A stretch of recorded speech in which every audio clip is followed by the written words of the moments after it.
Hari ini Kamis 11 Juni 2015, pelajaran bahasa Indonesia kita akan belajar mengenai pemodelan teks eksposisi. Temanya budaya berpendapat di forum ekonomi dan politik. Dari Mbak Ririt, Mbak Devina, Mbak Bunga, Mbak Feni, ini ada yang ingat nggak sih minggu kemarin kita belajar tentang apa? Pertemuan sebelumnya kita sudah membahas mengenai dua jenis teks. Ada yang ingat nggak kita kemarin belajar teks apa?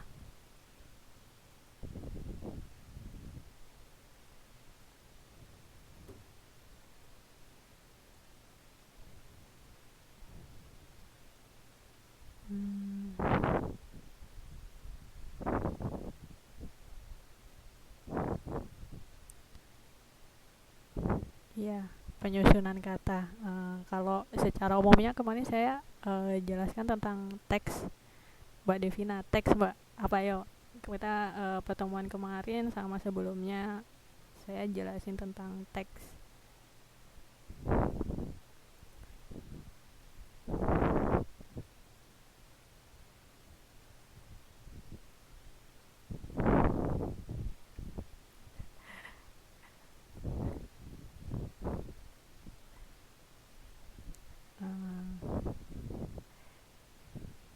Saya ingetin lagi ya kalau lupa.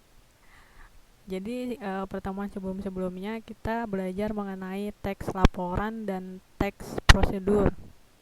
Kalau yang teks laporan yang pertemuan pertama itu kita belajar yang saya menjelaskan bagaimana cara membuat kalimat, bagaimana cara kita mengelompokkan. Sedangkan kalau yang teks prosedur itu minggu kemarin kita belajar tentang apa ya kemarin ya? Oh, ini prosedur kena tilang. Ya, teks prosedur kompleks. Ini Mbak Feni ingat nih, alhamdulillah. Nah, kali ini kita akan belajar mengenai teks eksposisi. Jadi nanti setelah hari ini kita akan tahu teks laporan, teks prosedur, dan teks eksposisi.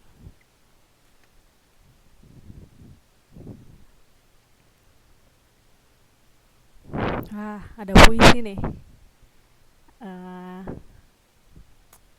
Ada yang mau bantuin saya baca puisi nggak ya? Dari siapa nih? Mbak Ririt atau Mbak Devina, Mbak Bunga, Mbak Feni atau Mbak Jana nih? Tapi sebelumnya saya jelasin dulu ya tentang bagaimana sih cara membaca puisi yang benar gitu.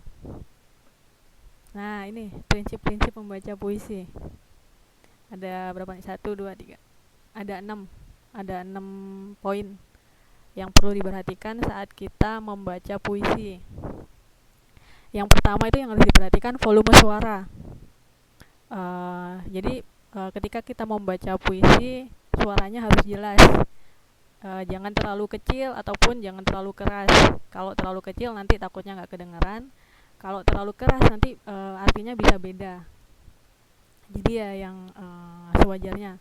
Tapi ketika di puisi biasanya kan ada kata-kata tertentu yang memang membutuhkan penekanan.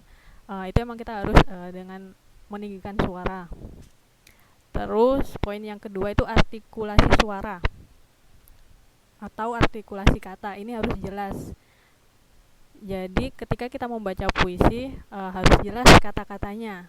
Kalau nggak jelas nanti kita nggak dapet artinya ya, nggak sampai maknanya, nggak sampai maksud dari puisi itu. Dan yang ketiga itu intonasi. Biasanya intonasi ini mempengaruhi ke makna atau arti yang mau disampaikan dari puisi tersebut. Kemudian gerak tubuh.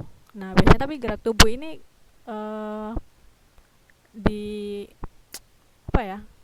biasanya digunakan kalau kita sedang membaca puisi di depan audiens yang bisa ngelihat kita ya. Kalau kayak sekarang misal saya minta tolong mbak-mbaknya untuk baca puisi, gerak tubuh nggak begitu penting ya, nggak begitu, saya juga nggak bisa lihat, teman-temannya juga nggak bisa lihat. Jadi ini gerak tubuh untuk yang audiensnya bisa melihat. Kemudian mimik ini merupakan ekspresi wajah.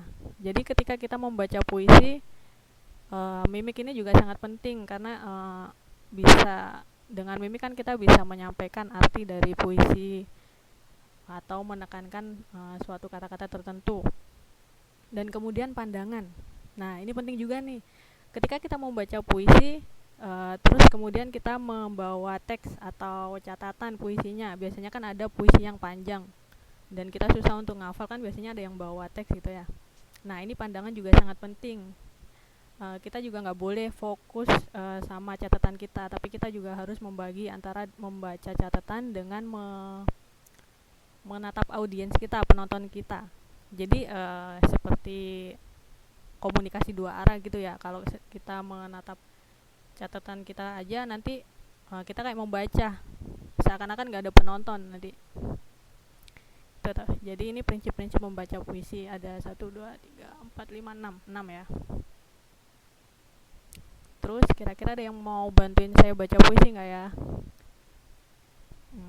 Mbak Ririt nih yang minggu kemarin nggak bisa ini ya, yang mau membaca terus nggak bisa mic-nya nggak bisa saya iniin ya.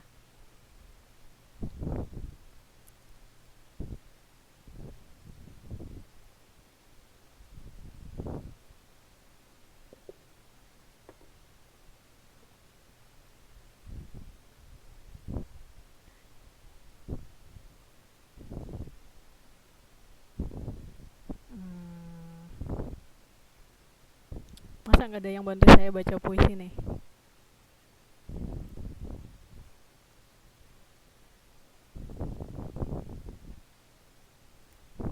Ya, Mbak Devina, terima kasih. Akhirnya ada yang bantuin saya. Oke. Iya, mencoba. Bentar, Mbak ya.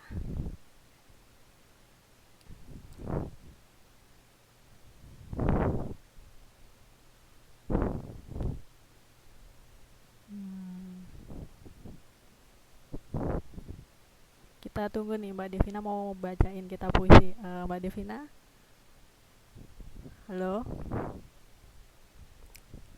Waalaikumsalam warahmatullahi wabarakatuh. Ya, terima kasih loh Mbak udah bantuin saya baca puisi nih.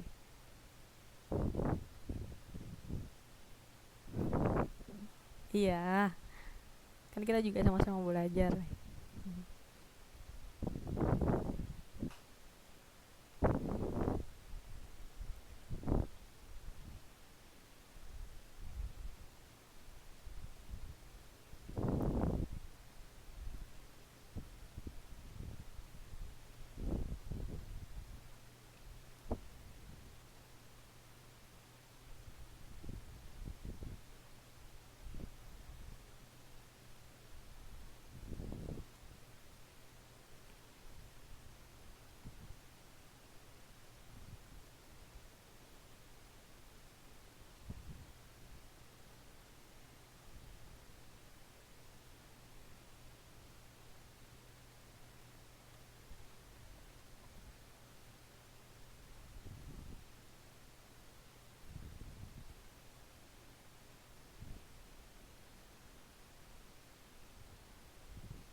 Iya, iya nggak apa Mbak, dicoba Mbak. Slumberger.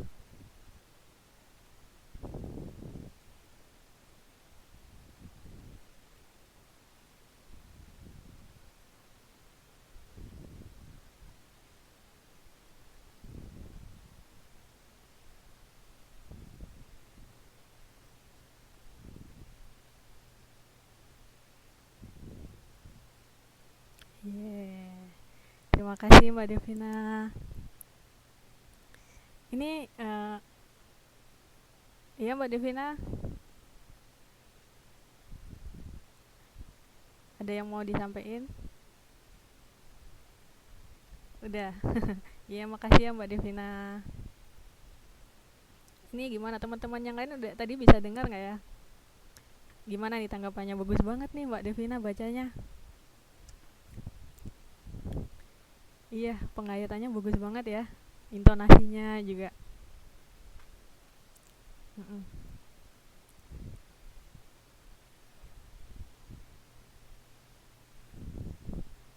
Bagus, menghayati banget nih Mbak Devina nih. Eh,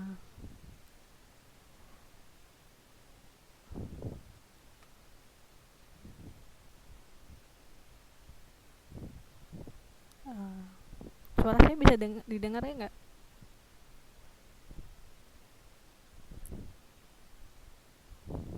Ya, bisa ya. Kita bahas dulu ya makna dari puisi ini. Ada yang tahu nggak sih eh, makna dari puisi ini secara umum aja?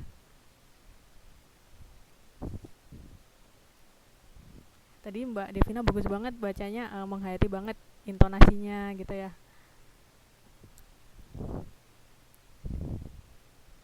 Eh,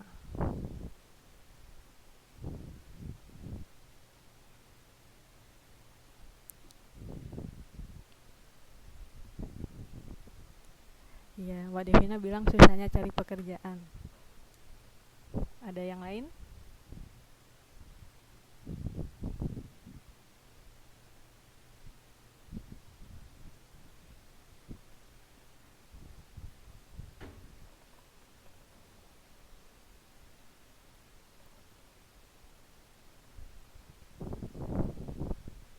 Halo, mana nih yang lain nih? Manfaat pendidikan, Mbak Jana. Ada yang lain? Ada yang bilang susahnya cari pekerjaan. Mbak Jana bilang manfaat pendidikan. Atau ada yang lain?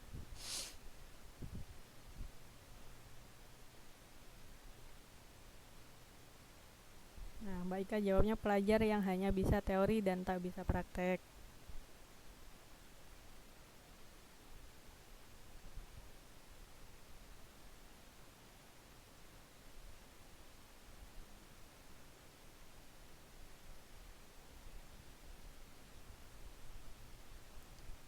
Nah, sebenarnya inti uh, dari Mbak Devina, Mbak Ika, sama Mbak Jana ini benar ya. Intinya itu di puisi ini tuh uh, apa ya? Menceritakan seseorang yang terkekang, yang nggak bisa bebas. Dimulai dari yang kata pertama, seonggok jagung di kamar. Nah, di sini menceritakan seorang pemuda. Di baris kedua, takkan menolong seorang pemuda. Nah, ini intinya tuh terkekang, tidak bisa mengeluarkan pendapatnya. Nah, ini tidak terlatih. Di di paragraf yang kedua, baris pertama disebutkan kan tidak terlatih, hanya penuh hafalan kesimpulan. Nah, ini tadi yang disebutkan sama Mbak Ika, pelajar yang hanya bisa teori dan tak bisa praktek.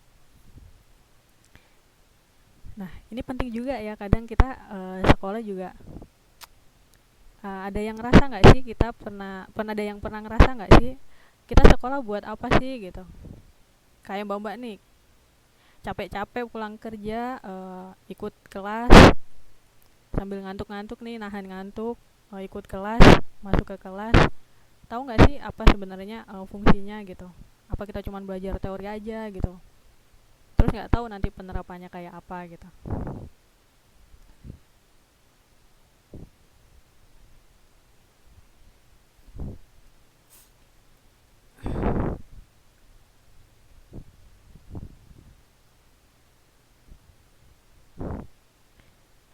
Kalau menurut saya sendiri ya, sekolah itu bukan hanya kita mencari ilmu. Iya, memang kita mencari ilmu, tapi di sisi lain yang paling penting itu kita bisa membuka pikiran kita.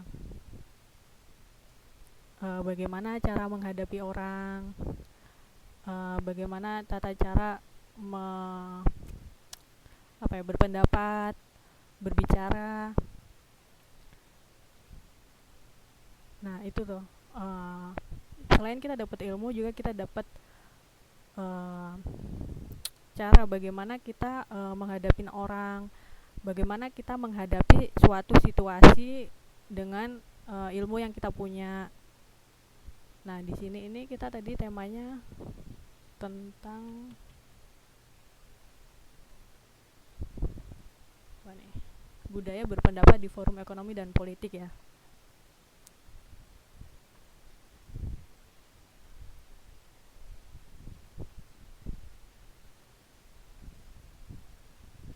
Nah,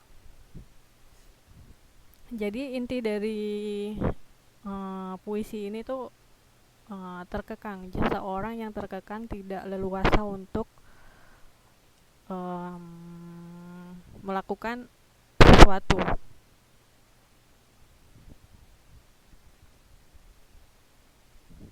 Nah, oh ya, tadi saya lupa. Tadi saya senang banget ketika Mbak Devina membacakan yang ini, bagian yang apakah gunanya pendidikan bila hanya. Nah, itu tadi yang saya jelaskan sebelumnya ya, yang mengenai intonasi. Tadi saya dengar Mbak Devina menekankan hanya nih di sini. Apa gunanya pendidikan bila hanya mendorong seseorang menjadi layang-layang di ibu kota? Nah, ini nih yang tadi saya jelaskan, yang intonasi. Nah, di situ bisa intonasi di situ tuh bisa menekankan arti hanya mendorong seseorang menjadi layang-layang di ibu kota. Nah, ini nih, apa sih gunanya pendidikan? Apa sih kita masa sih sekolah cuma dapat ijazah, ijazahnya buat kerja? Apa kita sekolah cuma cari ijazah? Kan enggak kan? Seperti yang saya bilang tadi, banyak ininya, kayak kita membuka wawasan, kita ketemu orang, bagaimana kita cara menghadapi orang-orang yang pastinya setiap orang punya karakter yang berbeda. Nah, tuh.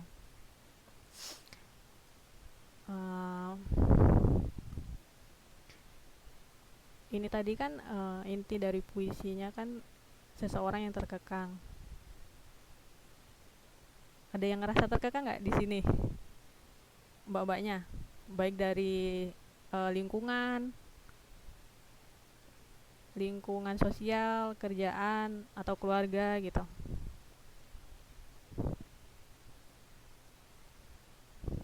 Atau alhamdulillah sejauh ini emang saya nggak ngerasa terkekang, fine aja nih ngejalaninnya.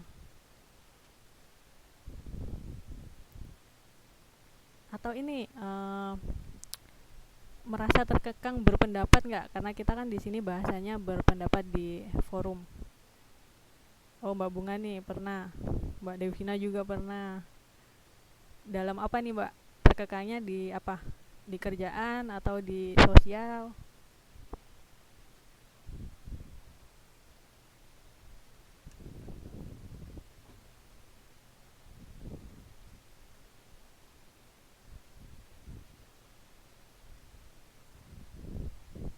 Oh, di kerjaan.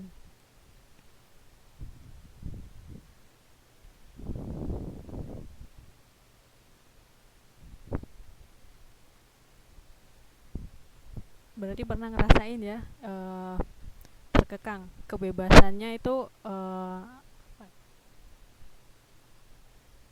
tidak sepenuhnya dapat bebas berpendapat gitu ya. Keluarga, kerjaan juga pernah terkekang. Jadi intinya nggak bisa nyampein apa yang dimau gitu ya Mbak ya.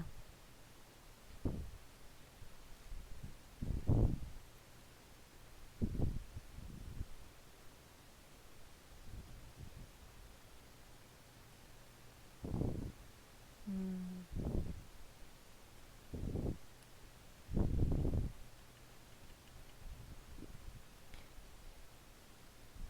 Nah, kata Mbak Jana nih, semua juga pasti pernah ngalamin. Iya, saya juga sendiri juga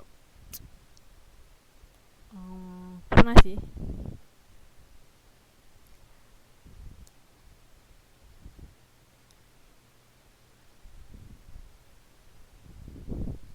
Nah, di sini kita akan membahas tentang berpendapat ya. Bagaimana kita menyampaikan sesuatu baik terhadap orang lain ataupun di forum ataupun di keluarga, di kerjaan tadi ya yang disebutin Mbak siapa tadi. Tuh. Sebelumnya saya tanya, apa sih sebenarnya pendapat itu sebelum kita bahas tentang uh, kebebasan berpendapat ini. Ada yang tahu nggak sih apa sih sebenarnya pendapat itu? Kenapa sih kok saya ngerasa terkekang gitu dalam berpendapat?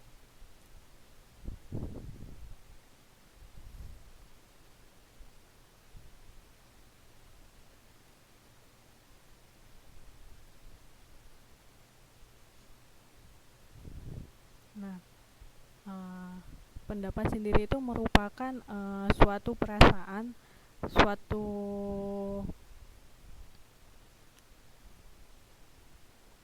suatu perasaan atau suatu apa ya, keadaan di mana kita ingin menyampaikan apa yang ada di pikiran kita. Itu pendapat ya. Ada yang nggak setuju nggak? Atau ada yang setuju? Iya, itu pendapat kita. Ya. Nah,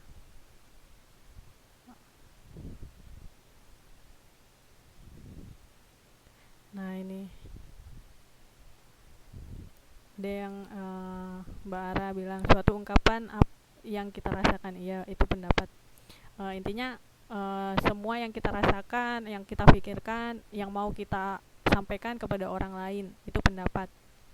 Berdasarkan pemikiran kita ya, bukan berdasarkan pemikiran orang lain. Kalau berdasarkan pemikiran orang lain itu namanya menyampaikan, bukan berpendapat. Nah, ini sebelumnya saya mau bahas dulu. Kan kalau kita berpendapat pasti kita berbicara menggunakan bahasa. Nah, ini fungsi bahasa.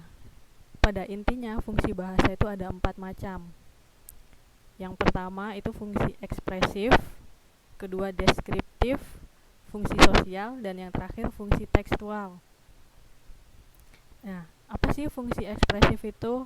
Nah, fungsi ekspresif ini bahasa digunakan untuk menampilkan hal-hal yang terkait dengan diri pembicara atau penulis. Seperti yang barusan saya jelaskan tadi, salah satu contohnya itu tentang berpendapat. Atau ada yang tahu nggak?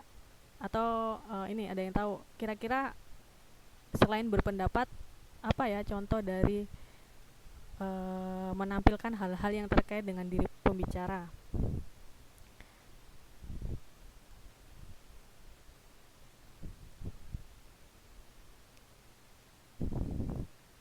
Contoh lainnya itu ini mengungkapkan perasaan, membuat diary.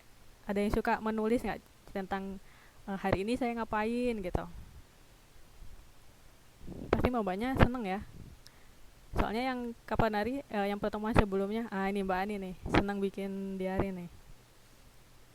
Nah, itu termasuk fungsi ekspresif karena di tulisan tersebut Mbak Ani menuangkan apa yang ada di pikirannya, apa yang dirasakan. Nah, ini termasuk fungsi ekspresif, bahasa sebagai fungsi ekspresif. Ekspresi galau juga itu termasuk juga, Mbak. Ekspresif galau, ekspresif apa, sedih, bahagia. Nah, itu salah satu fungsi bahasa.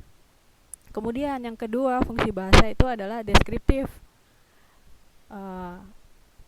Ketika penggunaan bahasa untuk menyampaikan informasi faktual. Contohnya, kita menyampaikan berita. Berita itu kan fakta ya, kejadian yang sebenarnya yang terjadi. Nah, itu fungsi deskriptif sebuah bahasa. Berita banyak ya, ada yang di koran, di TV, di internet. Nah, itu fungsi deskriptif, mendeskripsikan suatu kejadian. Nah, kemudian yang ketiga itu fungsi sosial. Apa sih? Nah, ini paling gampang diingat nih. Bahasa sebagai fungsi sosial, yaitu sebagai alat untuk menjalin dan memapankan hubungan sosial di antara pengguna bahasa. Kayak saya menjelaskan ke mbak-mbaknya ini kan pakai bahasa. Nah, ini termasuk bahasa sebagai fungsi sosial. Atau mbak-mbaknya nih saling chat nih di sini di kelas. Nah, itu juga berarti mbak-mbaknya menggunakan bahasa sebagai fungsi sosial. Kemudian yang terakhir itu fungsi tekstual. Nah, ini terkait dengan cara penciptaan teks. Ini yang kayak saya terangkan sebelum-sebelumnya ya. Teks itu kita kemarin belajar teks laporan, gimana caranya membuat teks laporan, terus step-stepnya, kemudian teks prosedur. Kemudian ini kita nanti belajar tentang teks eksposisi. Gitu ya. Oh ya, terus ini yang tadi diary, buat diary gitu ya, itu juga termasuk fungsi tekstual, menuangkan ide atau perasaannya, bawanya ke dalam tulisan. Itu tekstual, ditulis ya, bukan diceritakan. Kalau diceritakan tadi terkait dengan fungsi ekspresif, tapi ketika sudah ditulis itu termasuk fungsi tekstual. Gitu ya. Nah, dari fungsi bahasa ini ada yang ditanyakan nggak? Ada 4 fungsinya. Jadi kita belajar bahasa tahu nih, oh bahasa itu digunakan untuk ini gitu. Kita bisa membedakan.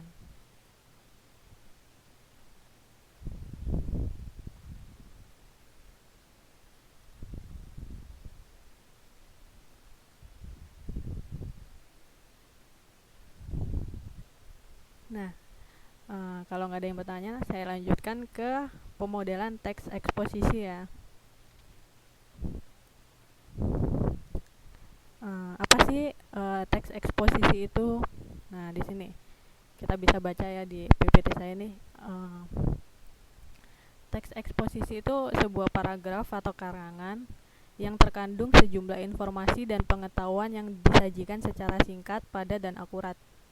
Ini nanti terkait sama pendapat nih, karena di teks eksposisi ini kita mengungkapkan pendapat kita. Oh, ini ciri-ciri teks eksposisi ada 5. Yang pertama, menjelaskan informasi-informasi pengetahuan. Yang kedua, gaya informasinya mengajak. Terus penyampaiannya secara lugas dan menggunakan bahasa yang baku. Tahu ya, bahasa baku itu ya, yang bukan bahasa yang contoh. Bahasa baku itu saya, aku, itu bahasa baku. Tapi kalau lo, gue kan bukan baku ya.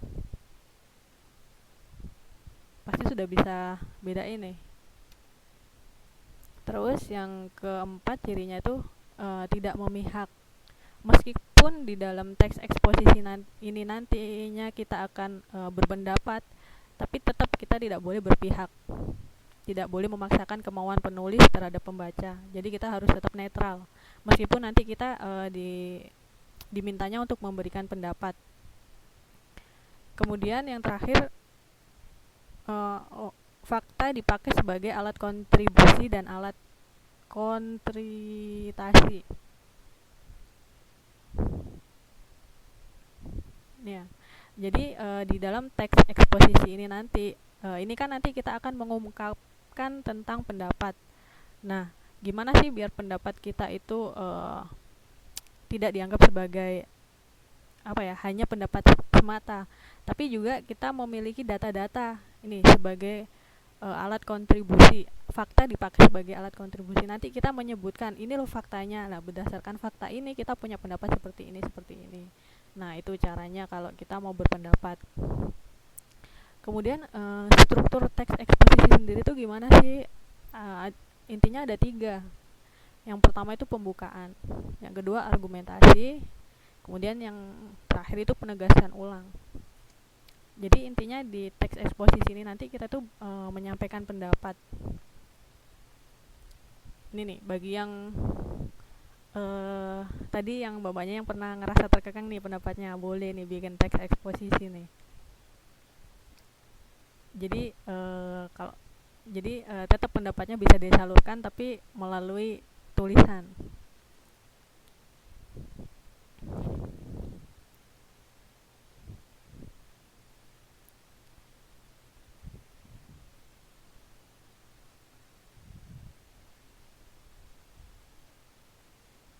Ini ada pertanyaan dari Mbak Bunga yang disebut merangkum dalam bentuk slide. Iya. Kenapa nih Mbak Bunga tanya gitu? Dapat tugas nih bikin PowerPoint atau gimana nih?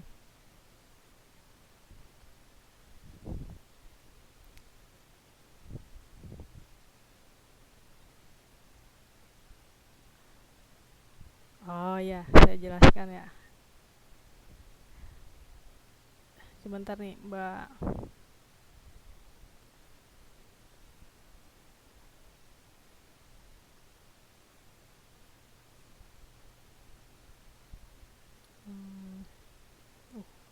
banyak pertanyaan. Saya jawab satu-satu dulu ya. Wah, senang nih kalau lagi semangat nih, nggak ngantuk nih. Wah, Mbak Jana bilang tugasnya banyak. Oh ya, padahal saya mau ngasih tugas nih. Jadi nggak usah ya, saya tunda dulu nih, biar nggak kebanyakan nih tugasnya nih. Oh, iya iya. Atau bisa kita bahas nih, kalau mau ada tugas mandiri. Tunggu, saya bahas satu-satu ya. Tadi pertanyaannya banyak banget. Eh,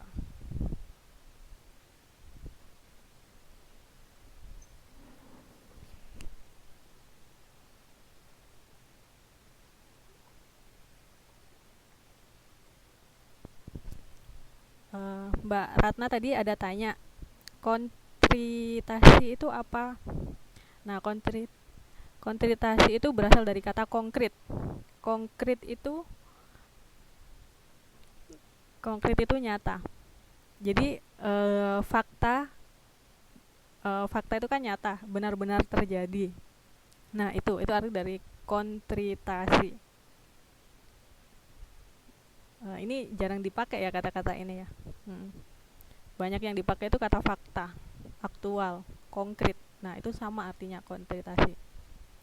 Terus kemudian Mbak Bunga tadi ini pertanyaannya merangkum dalam bentuk slide. Ya, ya seperti ini. Jadi kan kalau yang udah pada punya buku ya, buku panduan bahasa Indonesia ini ya, kan kalau di situ itu banyak sekali ya tentang maksud saya di dalam buku bahasa Indonesia ini banyak banget poin-poinnya. Nah, dari situ kalau mau saya jelaskan yang satu persatu nggak bakal selesai 2 jam dan bakal banyak nanti slide-nya. Nah, dari situ saya ambil poin-poinnya yang menurut saya penting. Jadi bisa dibilang saya juga merangkum. Kayak yang ini, slide yang saya tampilkan yang sekarang ini, pemodelan teks eksposisi. Nah, kalau di buku ini mbak-mbaknya cari yang kayak pemodelan teks eksposisi adalah apa, kan nggak runtut ya, susah nyarinya. Saya sendiri juga agak kesusahan nyarinya, tapi saya rangkum dari, bisa dilihat ya dari ini ya,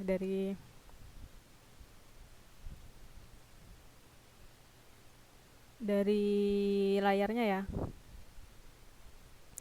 Di layar saya kan pemodelan teks eksposisi. Nah, di sini saya rangkum dari pertama itu apa sih teks eksposisi. Nah, di sini ya saya jelaskan dari artinya, kemudian ciri-cirinya, kemudian strukturnya. Nah, sedangkan kalau kita mencari di buku panduan itu kan kita harus banyaklah step-stepnya. Nggak langsung yang poin per poin yang kayak slide saya ya. Nah, itu bisa disebut merangkum juga. Buat Mbak Bunga nih. Jadi diambil inti-intinya aja Mbak, yang paling penting-penting. Terus dimasukin ke slide. Jadi kita dengan membaca slide-nya kita sudah tahu inti-intinya, sudah dapat inti-intinya. Nggak perlu yang membaca yang berhalaman-halaman itu tadi. Jadi dengan membaca slide kita bisa dapat, oh ini toh intinya gitu. Kayak ini ya, teks eksposisi saya ini. Yang penting kan artinya apa. Kemudian ciri-cirinya gimana sih? Terus kalau saya mau buat teks eksposisi itu strukturnya kayak apa? Nah, kayak gitu. Terus kalau mau di ini lagi contohnya seperti apa sih teks eksposisi? Nah, kayak gitu. Itu merangkum. Biasanya yang pertama itu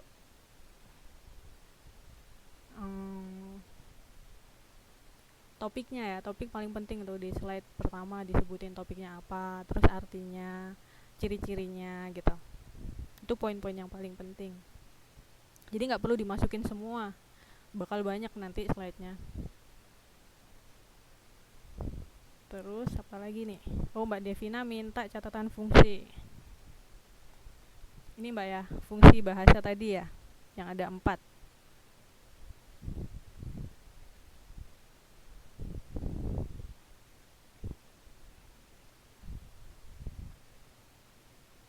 Nih. Iya, sama-sama. Sebenarnya ini paling gampang kok Mbak. fungsi bahasa itu bisa kita lihat sehari-hari. Ada 4 paling gampang lah, seperti yang saya jelasin tadi ya. Soalnya saya sendiri tuh orangnya susah inget-inget, jadi biasanya gimana ya, saya suka lupa sih orangnya. Tapi kalau ketika kita menerapkan dan mengambil, oh bahasa buat ngomong, oh iya berarti buat fungsi sosial, kayak gitu, itu paling gampang di apa ya, dipahamin. Atau kalau misalnya nih mbak-mbaknya susah memahamin pelajaran yang kompleks atau bahasanya buletin gitu ya, paling gampang itu bikin ini, apa ya, kayak map gitu, kayak denah-denah, kayak mapping. Sudah tahu nggak sih, tahu nggak mapping maksud saya gimana?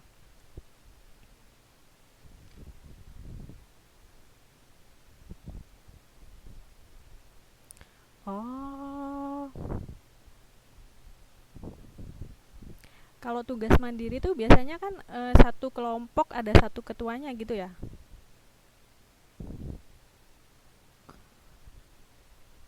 Iya mbak Bunga, atau gimana tuh tugas mandiri?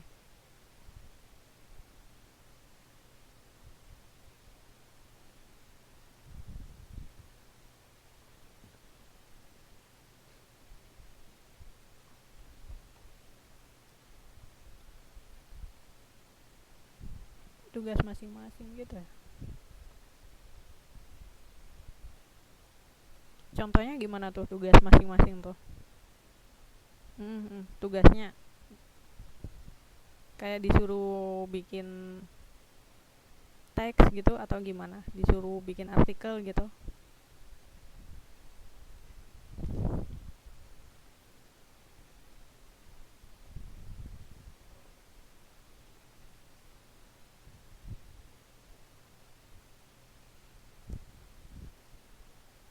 Oh, bikin slide, membuat rangkuman. Terus kemudian tugasnya tuh dipresentasikan atau cuman bikin slide terus dikumpulin?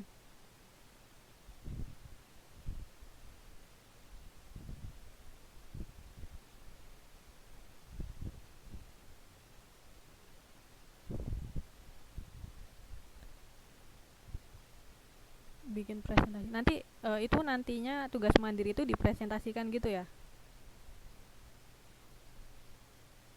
Nggak, cuman dikumpulin aja.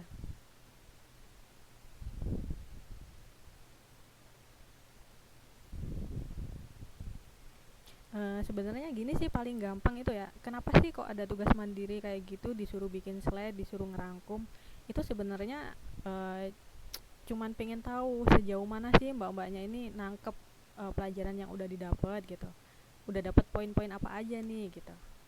Dari situ kan bisa diketahui, oh ternyata kayak saya nih sendiri sering nanya. Kadang kalau mbaknya nggak bisa jawab, mungkin aduh saya salah nih ngajarnya nih gitu kan. Jadi mungkin nggak usah dibikin ribet mbak, jadi bikin slide-nya, bikin rangkumannya itu yang mbak-mbak udah pahamin. Jadi selama belajar ini dapat poin-poin yang apa aja sih gitu. Nah itu yang dibikin slide. Oh iya. Hmm, harus bisa menggunakan komputer. Iya, tapi menurut saya mbak-mbaknya udah bisa, udah pinter ya pakai komputer. Apa susah nih, apa kesusahan? Iya. Iya emang sibuk semua ya mbak-mbaknya. hmm,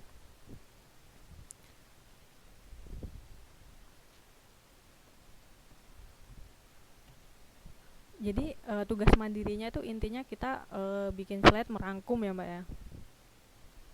Yang nggak dikit, yang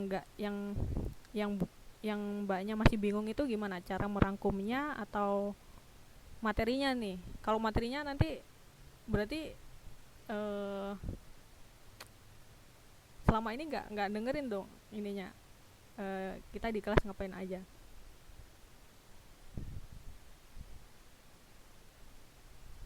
hmm,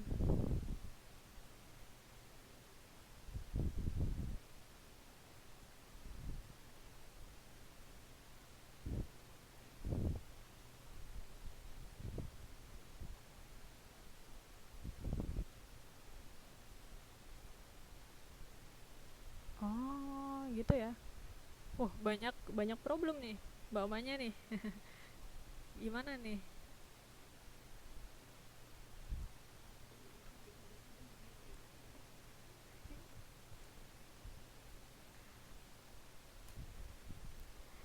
Eh, iya Mbak Riri tadi bilang harus bisa menggunakan komputer ya. Ada yang kesusahan nggak sih?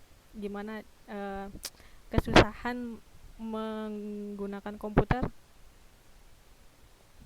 Tapi kalau Mbak Manya bisa pakai HP, kayaknya gampang ya belajar komputer ya. Atau masih ribet nih? Nah kalau Mbak Ara sendiri tadi problemnya apa nih? Waktu. Ya pinter-pinter bagi waktu Mbak. Emang sih ya. Tadi kayak Mbak siapa tadi yang saya tanya, yang sebelum kelas mulai saya tanya jam kerjanya jam berapa, dari jam 8 sampai jam 8 malam. Waduh kalau gitu mah ya sibuk banget ya, nanti selesai kerja juga capek. Tapi ya pinter-pinter lah kita, namanya juga cari ilmu ya, pinter-pinter bagi waktu. Oh, terus Mbak Ri tadi bilang oh harus bisa Microsoft Word sama Microsoft Word Office. Iya ini penting banget sih kata, soalnya kalau Microsoft Word ini, tapi gampang lah. Emang ada yang ngerasa susah ya?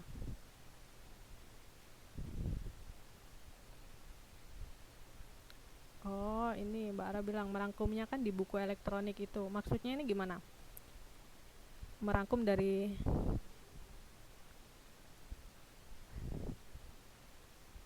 tadi nyampe mana?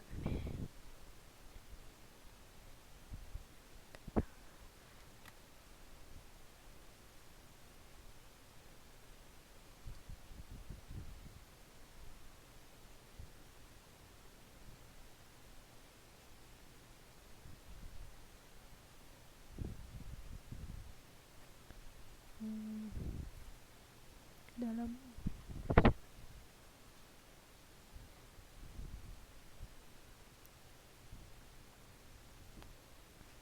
cara mengirim hasil presentasi ke inbox.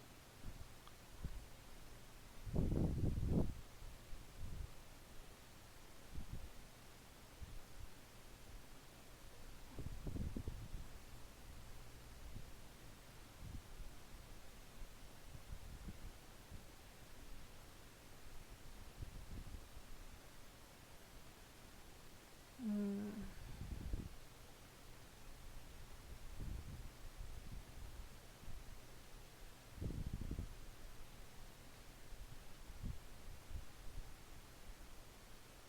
nah itu tuh Mbak Devina tuh, ada yang nawarin siapa yang nggak punya bukunya mau dikirimin lewat email tuh. Oh jadi tugasnya nanti dikirim melalui inbox, inbox di apa nih? Ah itu Mbak Devina, Mbak Jana tuh mau dikirimin, Mbak Feni juga.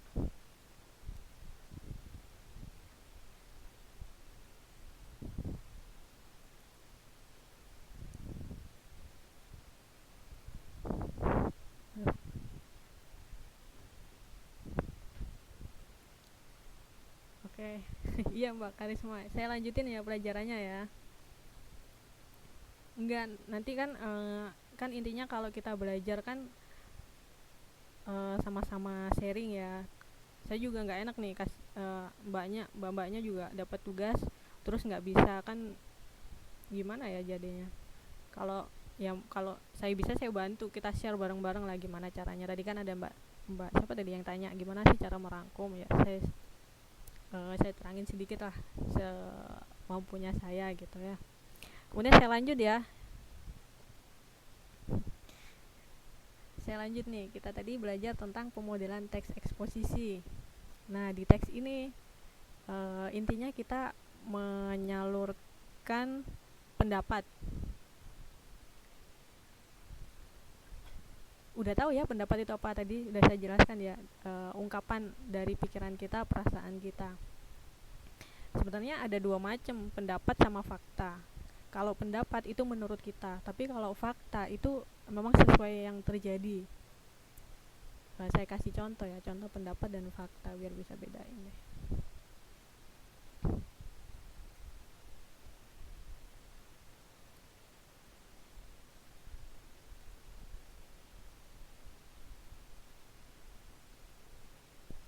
Saya kasih contoh pendapat dan fakta ya, biar bisa bedain mana sih yang tergolong pendapat, mana sih yang tergolong fakta.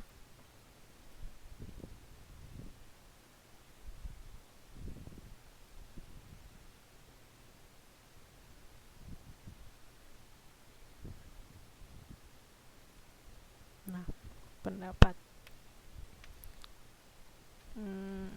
Pendapat itu mengenai perasaan kita ya, apa yang saya pikirkan. Jadi ini contoh dari saya mikirkan apa ya. Oh,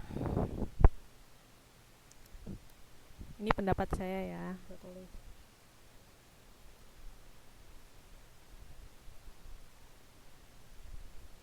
Nah, kalimat yang saya bikin ini, hari ini panas sekali. Nah, ini merupakan pendapat karena apa? Karena ini yang saya rasakan. Saya ngerasa panas, tapi belum tentu kan mbak-mbaknya juga ngerasa panas. Bisa jadi mbak-mbaknya ngerasa dingin karena di dalam ruangan yang ber-AC atau pakai kipas. Nah, ini merupakan hanya perasaan saya saja. Jadi ini bisa dikatakan pendapat. Terus kalau fakta itu gimana ya? Nah, kalau faktanya,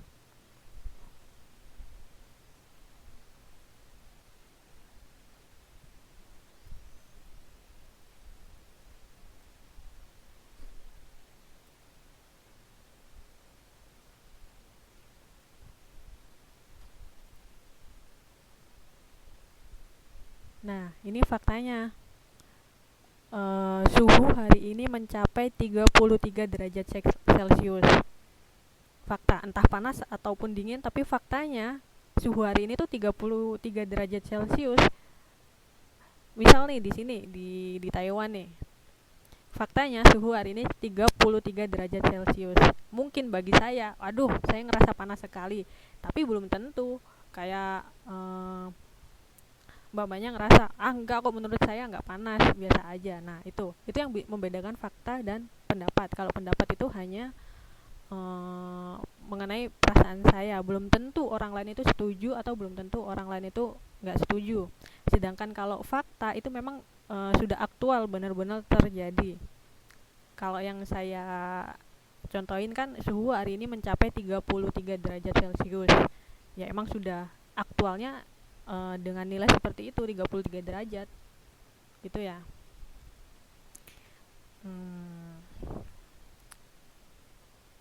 Atau ini nih, ada yang mau ngasih contoh nggak pendapat tentang apa ya?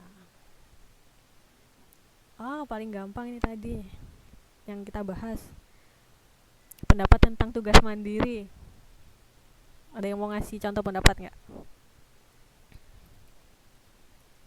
Pendapat.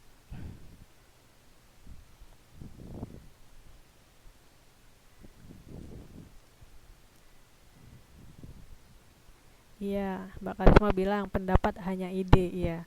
Tapi juga disampaikan ya, kalau hanya ide aja nggak disampaikan juga kita nggak ngerti. Jadi ide yang disampaikan itu namanya pendapat.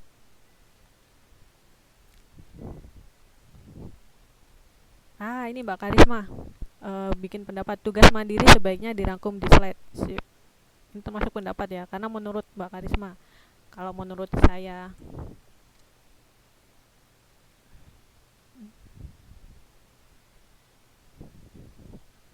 Mbak Ara ini bilang, saya agak kesulitan mengerjakan tugas mandiri. Iya, pendapat juga.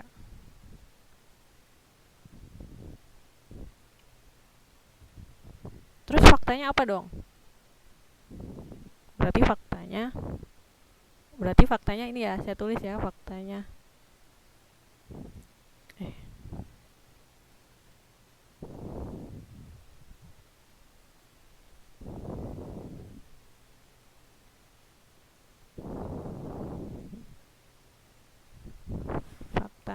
Fakta dari topik ini tadi ya, topik yang kita bahas tadi yang tentang tugas mandiri. Faktanya, setiap siswa diberikan tugas mandiri. Setuju nggak kalau itu fakta?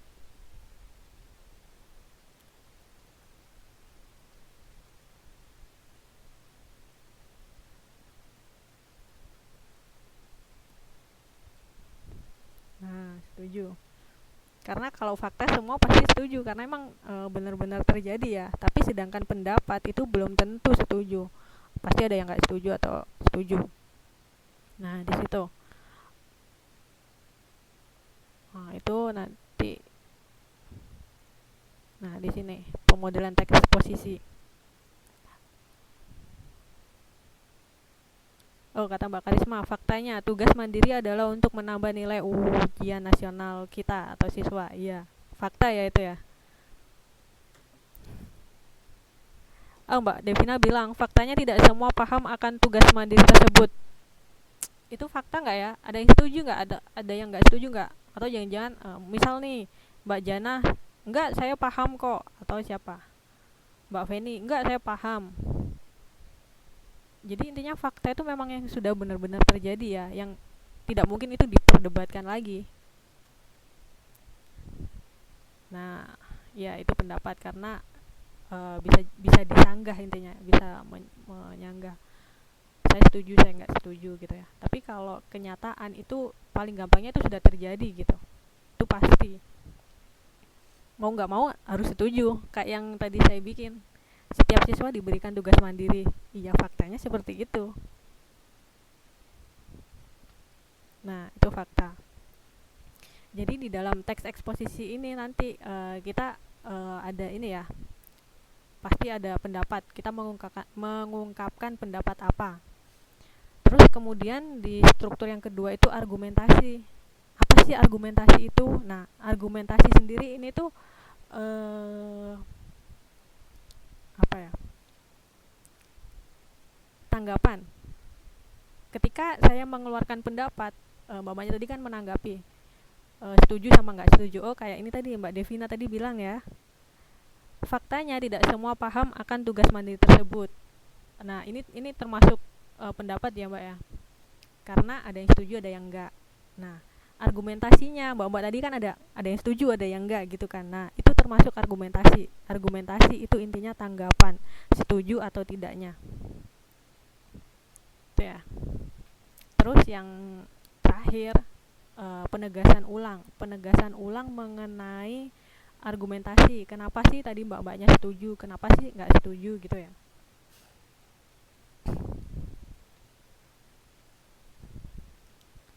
Terus ini biar gampang saya kasih contoh ya di buku nih, contoh teks dari buku.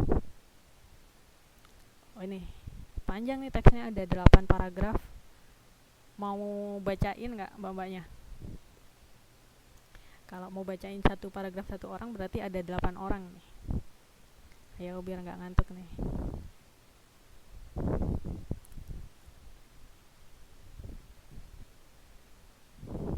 Iya, Mbak Feni mau bacain ya? Ya, alhamdulillah. Siapa dulu nih, Mbak Feni ya mau bacain paragraf 1 dulu ya?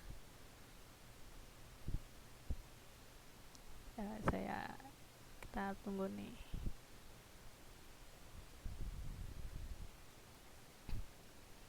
Ini salah satu contoh teks eksposisi yang ada di buku nih. Karena topik kita hari ini adalah budaya berpendapat di forum ekonomi dan politik. Kita punya teks mengenai ekonomi dan politik. Oh, tapi Mbak Karisma bisa dengar suara saya ya?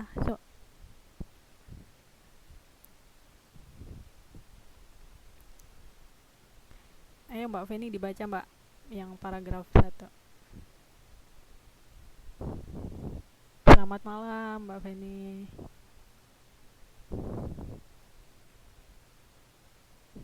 Iya, paragraf pertama.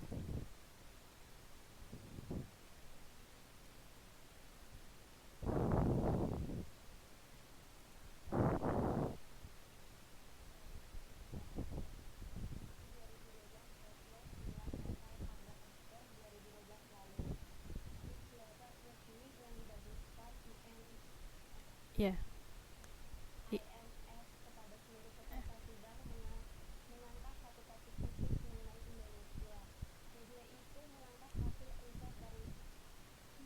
McKinsey. Ya.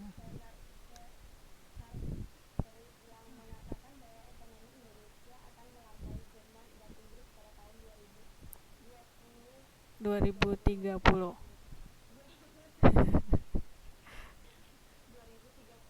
Iya. Oke. Mau baca lagi, Mbak? Boleh.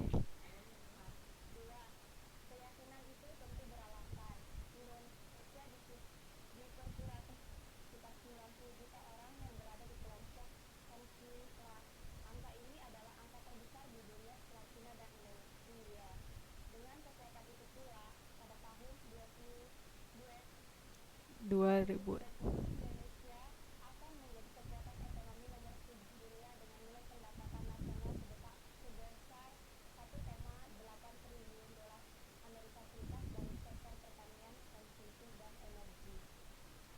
Ya, makasih Mbak Feni. Siapa nih yang mau baca lagi?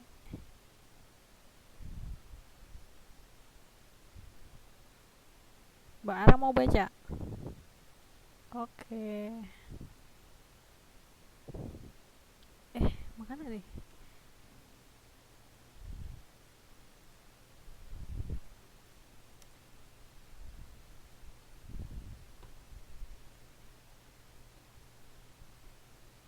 Nih, kita tunggu ya Mbak Ara. 3 sama 4 ya Mbak ya? Selamat malam. Iya, dengar Mbak. Iya. Iya.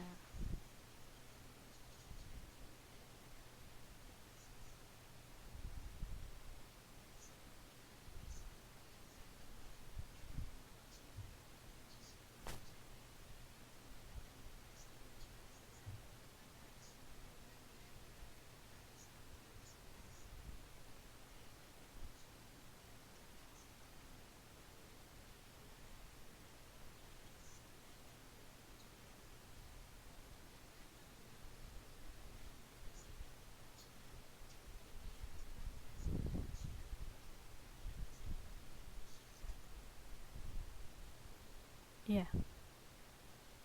Hmm.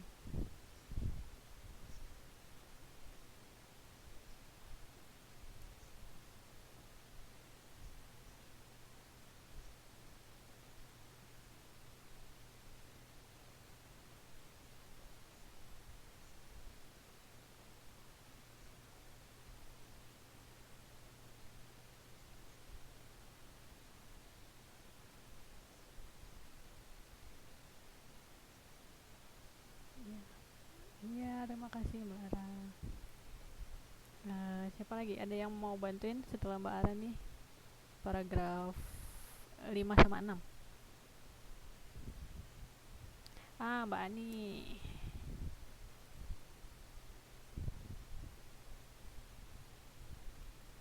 Halo Mbak Ani. Iya, selamat malam. Ya dibaca yuk, 5 sama 6 ya.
Iya, terima kasih Mbak Ani.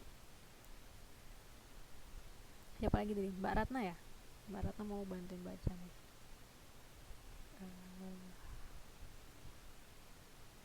Mbak Bunga juga mau bantuin nih. Atau satu paragraf ya, biar adil ya. Mbak Ratna satu, Mbak Bunga satu kebagian semua nih. Ya, kita tunggu nih Mbak Ratna.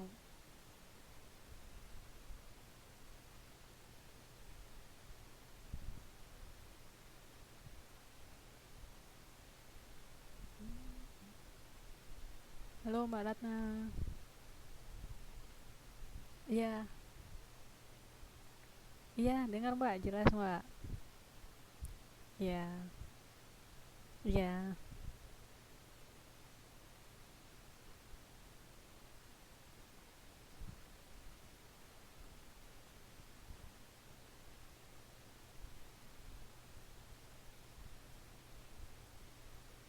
iya. Terima kasih Mbak Ratna. Udah, ya biar adil nih Mbak Bunga juga mau. Ya Mbak, mau baca yang terakhir Mbak.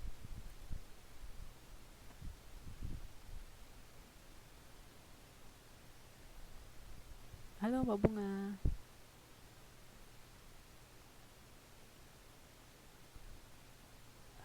Mbak Bunga.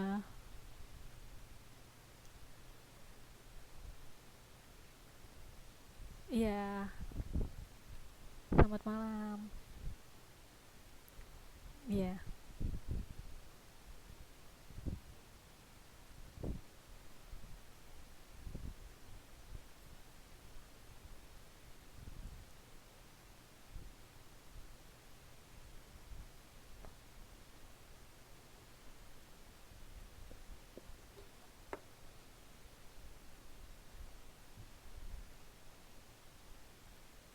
terima kasih Mbak Bunga. Kita bahas ya dari awal. Benar nggak sih teks eksposisi ini seperti yang saya jelaskan sebelumnya, dari ciri-cirinya, dari strukturnya gitu. Kita bahas dari strukturnya dulu ya. Ada tesis, ada argumentasi, ada penegasan ulang. Nah, di sini teks kita ini ekonomi Indonesia akan melampaui Jerman dan Inggris. Hmm, Setuju nggak mbak-mbaknya? Atau ada yang nggak setuju nih?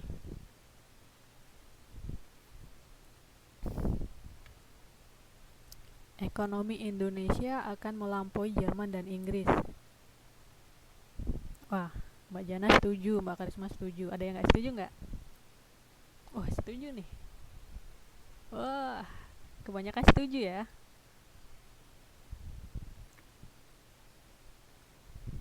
Wah, setuju banget. Ada yang setuju banget. Oke, intinya banyak yang setuju. Tapi kalau saya sendiri pribadi bacanya ekonomi Indonesia akan melampaui Jerman dan Inggris. Saya kurang setuju sih. Nah, boleh nggak saya kurang setuju? Boleh dong. Karena menurut saya dari judulnya kan ekonomi Indonesia akan melampaui Jerman dan Inggris. Iya nggak, bener nggak? Nah, ini ada tanya kenapa? Kan di sini ekonomi Indonesia akan melampaui Jerman dan Inggris. Bisa jadi benar, bisa jadi enggak kan? Karena di sini ada tulisan, ada kata-kata akan. Berarti kan dia belum tentu terjadi, belum pernah terjadi kan, dan belum tentu itu benar atau tidak. Nah, Pak Bunga bilang, tapi hampir sesuatu yang impossible, berarti nggak mungkin. Nah, berarti kan ada yang setuju, ada yang nggak setuju. Nah, ini yang dinamakan pendapat. Nah, ini ada yang ngasih pendapatnya nih tadi. Nah, berarti kan dari judulnya ini kita bisa lihat bahwasanya ini bukan fakta ya. Karena yang paling gampang yang dari yang menurut pengamatan saya tadi yang saya bilang, kenapa saya kurang setuju? Karena kan di sini ada tulisan akan, belum tentu dia akan terjadi, belum tentu benar, belum tentu enggak. Nah, ini nih yang salah satu ciri pendapat. Ada yang setuju, ada yang enggak. Bukan fakta ya, karena dia belum terjadi, belum pasti. Ya, sudah dapat nggak? Ini loh pendapat, ini loh fakta, sudah bisa bedakan ya. Kalau ini pendapat, karena belum tentu terjadi. Menurut saya juga, saya kurang setuju. Tadi ada yang bilang, itu mungkin impossible gitu ya. Impossible itu apa ya Mbak? Sudah belajar bahasa Inggris ya? Ya impossible itu nggak mungkin. Nah, oh ya tadi mau saya koreksi sedikit ya. tentang membaca. Tadi kan ada yang tulisan IMF, tadi ada yang baca IMF. Sebenarnya benar dua-duanya, tapi di sini kita kan penggunaan bahasa Indonesia ini yang kadang kita sering merancuh menggunakan bahasa Indonesia dengan bahasa Inggris. Kalau di dalam teks bahasa Indonesia terus ada tulisan IMF, sebaiknya kita baca IMF saja, bukan IMF. Tapi ketika tulisan singkatan ini di artikel bahasa Inggris, itu baru kita baca IMF ya. Paham ya? Ini nih, saya sendiri juga kadang juga sering keliru membaca gitu. Bahasa Inggris saya baca Indonesia, saya bacanya bahasa Inggris gitu. Gitu ya, apalagi kita kan posisinya sedang di sini nih, yang notabene kita di luar negeri. Kalau saya kan kebanyakan ngomongnya pakai bahasa Inggris ya, jadi aduh kadang rancu nih. Nah tapi ini juga ngingetin saya sendiri tadi, kalau bacanya di konteks bahasa Indonesia, maka kita tetap membaca dalam ini ya, dalam apa sih namanya, pengejaan bahasa Indonesia. Tapi ketika kita membaca artikel bahasa Inggris, nah kita baru membaca bahasa Inggris gitu ya. Kalau mbaknya ini di sini kebanyakan bahasanya apa ya? Bahasa Mandarin ya, Mbak ya? Lebih jago dari saya nih. Saya nggak bisa bahasa Mandarin. Wow, iya nih Mbak Feni nih. Ya. Jadi itu ya, diingat ya, ketika kita konteksnya bahasa Indonesia, maka pengejaannya ya tetap IMF aja. Tapi ketika kita membaca dalam bahasa Inggris, nah itu baru IMF. Gitu ya. Ini juga ngingetin saya sendiri kok. Oke, kita bahas nih. Dari judulnya sendiri kan tadi ini mengenai pendapat ya. Paling gampang kan ini kita akan ada kata-kata akan. Berarti dia kan belum terjadi. Bisa disanggah, ada yang setuju, ada yang enggak, ini pendapat. Tadi kan saya balik lagi. Nah ini strukturnya ya dari tesis pembukaan. Ini tadi kan tadi judul ya. Terus kita baca dari paragraf pertama. Ini ada tulisan yang di blok hitam ya, yang di baris pertama nih. Indonesia menjadi buah bibir pada saat pelaksanaan sidang tahunan. Ini pendapat atau fakta nih? Tulisan kalimat yang pertama. Mamanya jawab fakta.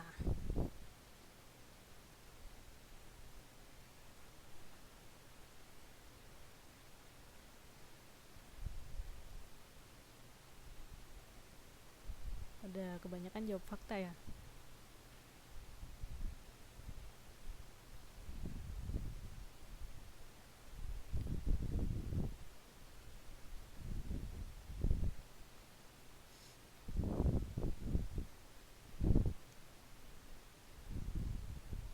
Nah, sebenarnya saya sendiri juga nggak tahu ini fakta apa pendapat, karena kan kita lihat nih, Indonesia menjadi buah bibir pada saat pelaksanaan sidang tahunan. Iya nggak ya? Emang ada faktanya? Kalau ada faktanya kan berarti emang ada datanya gitu ya. Nah kita baca lagi, kita baca lagi nih. Oh ya nih, Mbak Karisma bilang karena sudah terjadi tahun 2012. Tapi belum tentu juga loh ya, fakta itu sesuatu yang telah terjadi. Oh ya, kayak ini tadi ya, Indonesia menjadi buah bibir pada saat pelaksanaan sidang tahunan. Saya bisa setuju, bisa enggak nih. Tapi kita baca lagi nih, nanti ada penjelasannya di sini. Nah, internasional dibagikan. Nah, di sini ada fakta. Bapaknya ini tadi bilang kan, ini tadi fakta. Tapi saya kan bilang, saya kan nggak tahu itu fakta apa enggak. Soalnya saya baru baca di kalimat pertama. Tapi ketika saya membaca kalimat terakhir di paragraf ini, yang ini ya, yang media itu mengangkat, ini bisa, media itu mengangkat hasil riset. Nah. Berarti kan ada datanya nih. Oh bukan ya, ini riset mengenai ekonomi. Bukan. Bukan.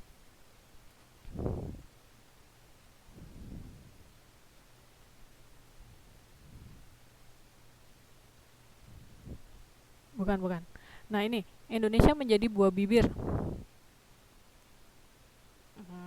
Tadi babanya semua bilang fakta ya. Karena ada yang bilang itu sudah kejadian. Belum tentu. Gimana kalau dia itu hanya menjadi buah bibir di sebagian kelompok?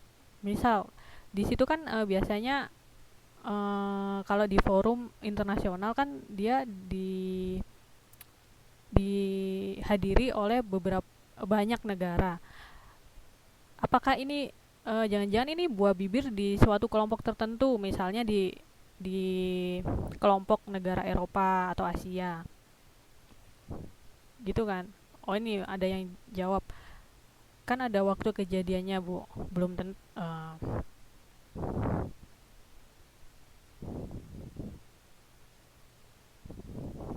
Ya, nah ini keren nih.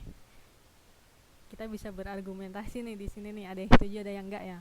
Tapi kalau Indonesia menjadi buah bibir ini bukan fakta ya.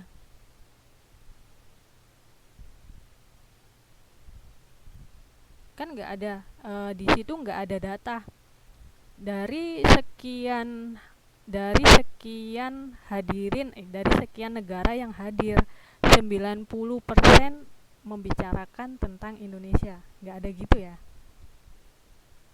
Nggak ada datanya kan. Ini kan hanya pendapatnya si penulis aja. Kalau Indonesia menjadi buah bibir menurut penulis dari pengamatannya dia mungkin di beberapa kelompok. Jadi pendapat ini. Jadi walaupun sudah terjadi, tapi ketika nggak ada datanya, nggak ada sesuatu yang meyakinkan, bukan, nggak ada datanya ya, data. Jadi itu termasuk pendapat.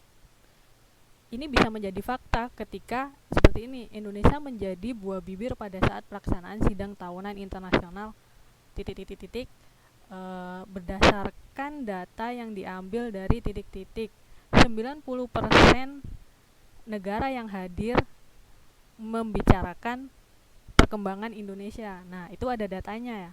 Karena saya menyebutkan tadi 90%, itu baru fakta. Tapi kalau cuman kayak ini doang, ini pendapat ya. Nah, sedangkan yang tadi yang awal yang saya sebutkan yang data itu ternyata bukan, itu data ini bukan menuju pada Indonesia menjadi buah bibirnya, tapi data yang media itu mengangkat hasil riset yang titik-titik mengatakan bahwa ekonomi Indonesia akan melampaui Jerman. Nah, ini yang berkaitan dengan judul kita tadi ya. Tadi judulnya kan ekonomi Indonesia akan melampaui Jerman dan Inggris.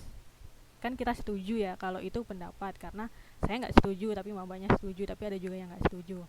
Nah, si penulis ini ngasih data tentang pendapatnya itu. Datanya apa? Dia mengambil pernyataan dari media.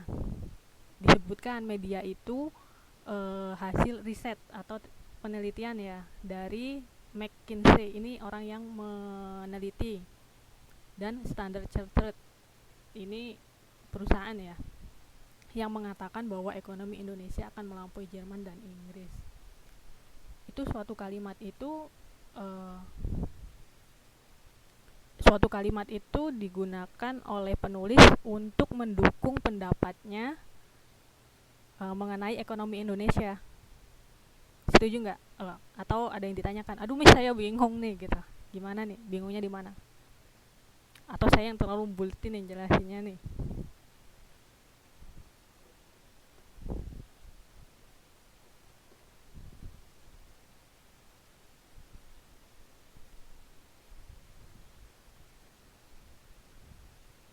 Ya.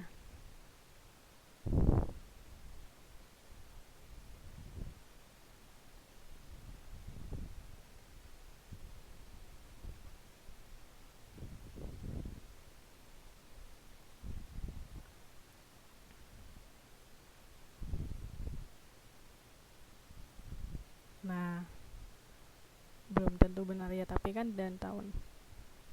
Ya.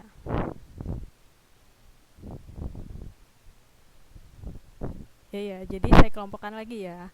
Jadi judulnya ini termasuk pendapat. Terus tulisan yang di blok hitam ini juga pendapat ya. Tapi di kalimat yang terakhir di paragraf pertama yang menyatakan media itu titik-titik sampai 2030 itu data ya.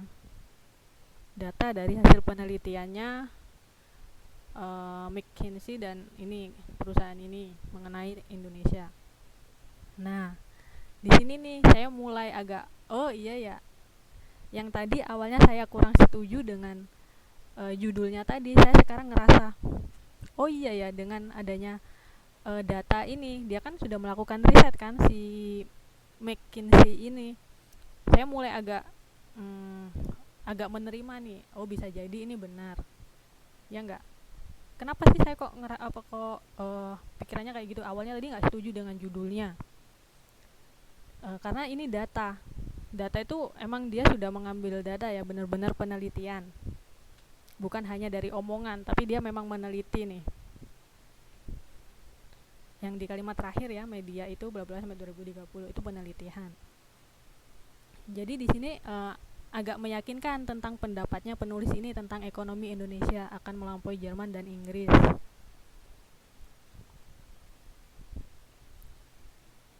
Itu ya. Jadi sebenarnya ini juga ngajarin kita nih gimana sih cara berpendapat. Tadi kan di awal-awal saya tanya nih, mbak-mbaknya juga tadi ngerasa saya ngerasa terkekang nih, baik di keluarga maupun di kerjaan mengeluarkan pendapat. Nah, sebenarnya itu ada aturan, ada cara-cara nih gimana sih biar pendapatnya kita itu bisa diterima dengan baik gitu. Kayak di teks ini, pendapat awalnya penulis itu kan ekonomi Indonesia akan melampaui Jerman dan Inggris. Itu pendapat, mbak-mbaknya setuju, ada yang nggak setuju juga. Begitupun saya bisa setuju, bisa maksudnya tadi saya mikir setuju nggak ya kayak gitu. Tapi ketika si penulis memberikan suatu data, oh iya ini kan ada hasil datanya, ada risetnya, berarti kan benar-benar ada data realnya ya dari hasil risetnya McKinsey ini. Nah ini saya agak yakin nih. Nah itu tuh sebenarnya gimana kalau kita mengeluarkan pendapat. Misal nih mbaknya ngasih pendapat, saya nggak suka, jangan ya. Apa ya pendapatnya tadi ya?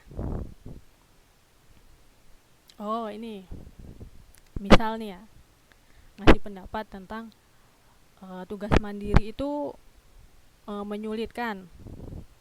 Saya kan nggak setuju, enggak kan itu emang buat nilai dan mengetahui sejauh mana mbak-mbaknya paham tentang poin-poinnya. Nah, biar mbaknya ini lebih menguatkan pendapatnya, karena udah belajar nih gimana caranya menguatkan pendapat, terus ngasih data nih ke saya. Mbaknya tanya ke teman-temannya berapa ya? Misalnya di sini ada 12 orang ya yang hadir.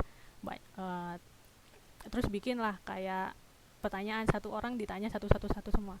Ternyata 10 dari 12 orang yang hadir di sini tuh emang setuju gitu kalau tugas mandiri menyulitkan. Nah itu baru saya agak yakin gitu, karena gini jadinya. Tadi pendapat awal itu tugas mandiri itu menyulitkan siswa. Masa sih gitu kan. Tapi ketika salah satu dari mbak-mbaknya, misal Mbak Devina, terus mengatakan ada riset, dari riset yang dilakukan Mbak Devina terhadap teman-teman gitu ya, menyatakan bahwa 10 dari 12 siswa setuju bahwa tugas mandiri itu menyulitkan. Nah, itu kan ada datanya ya. Jadi pendapatnya Mbak Devina, saya mulai mikir nih. Oh iya bisa jadi nih gitu kan. Gitu ya. Jadi kalau kita ngasih pendapat itu enggak sekedar karena saya suka ataupun enggak suka, enggak. Tapi kita kalau bisa cari data ataupun fakta yang bisa mendukung pendapat kita. Jadi kita nggak asal-asalan ngasih data kayak saya nggak suka sama orang ini, loh kenapa gitu, nggak tahu lah, itu kan cuma pendapat, jangan-jangan kamu cuma ini. Nah kayak gitu ya. Jadi kan kita harus punya sesuatu yang bisa menguatkan pendapat kita. Kalau contoh di teks ini tuh kayak data gitu ya. Oke, sejauh ini ada yang ditanyakan tentang pendapat dan apa sih yang bisa menguatkan pendapat kita gitu.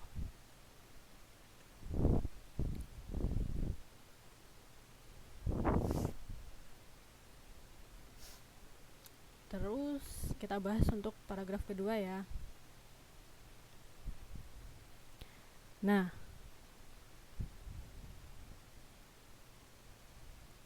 dari paragraf kedua sampai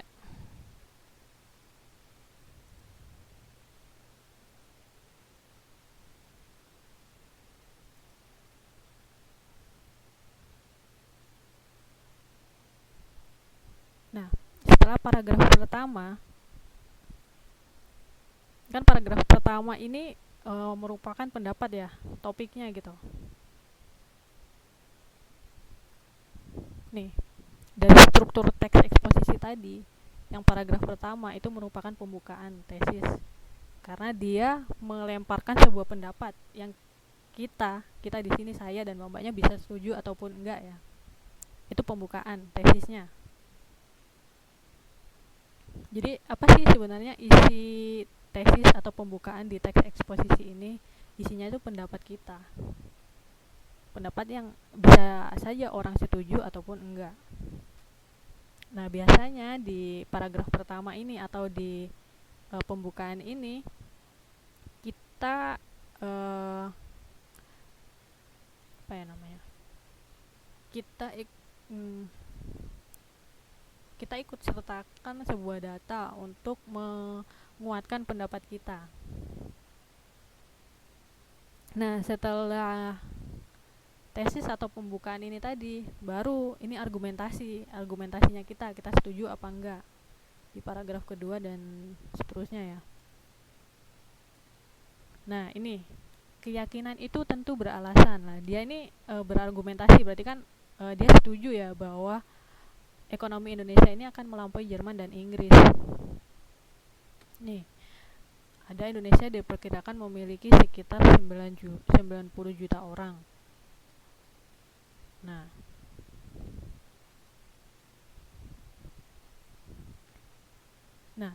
di argumentasi yang paragraf kedua ini, di paragraf yang kedua ini mengenai data-data juga yang menguatkan tentang pendapatnya ya. Di sini disebutkan juga penulisnya ini mengatakan, ini dia ngasih data, diperkirakan Indonesia diperkirakan memiliki sekitar 90 juta orang, bla bla bla bla bla. Angka ini adalah terbesar di Cina dan di India. Jadi dia membandingkan. Jadi untuk memperkuat pendapat kita bisa mengambil data atau fakta atau mengutip pernyataan orang. Bukan pernyataan biasa ya. Itu nanti jadinya kita kayak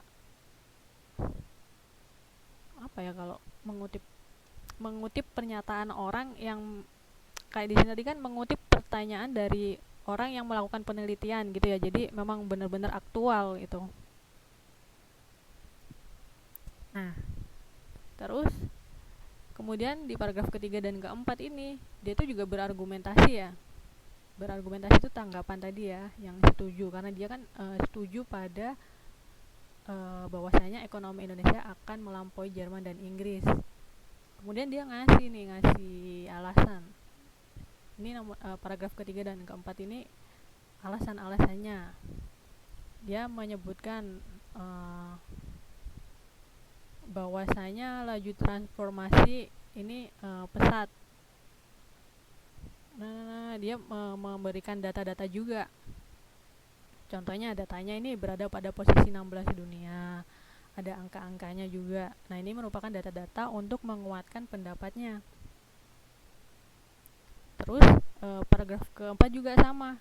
Dia juga ngasih penguat terhadap pendapatnya juga ya. Di sini dia nyebutin kalau kekuatan terbesar ekonomi Indonesia tidak hanya berupa ekspor yang didukung oleh kekuatan tenaga kerja dan komoditas, tetapi bla bla bla bla. Nah, melihat potensi yang sedemikian besar, ini juga menurut pendapatnya penulis ya. Jadi kalau kita lihat dari strukturnya tadi di teks eksposisi yang telah kita banyak bacain tadi ya, itu dia pertama dia memuat tesis atau pembukaan. Dia melemparkan pendapat, pertama ada topiknya. Pendapatnya tadi yang ini kan, ekonomi Indonesia akan melaju melampaui Inggris dan Jerman. Itu pendapat. Nah, terus kemudian ada argumentasinya di paragraf kedua, 3, 4 tadi. Karena penulis setuju dengan pendapat yang ekonomi Indonesia akan melampaui Jerman dan Inggris, maka dia ngasih penguat-penguat terhadap pendapatnya tersebut ya. Kayak tadi ngasih data-data. Tuh. Terus yang paling penting itu juga di teks ini mengandung penegasan ulang mengenai ini pendapatnya penulis ya.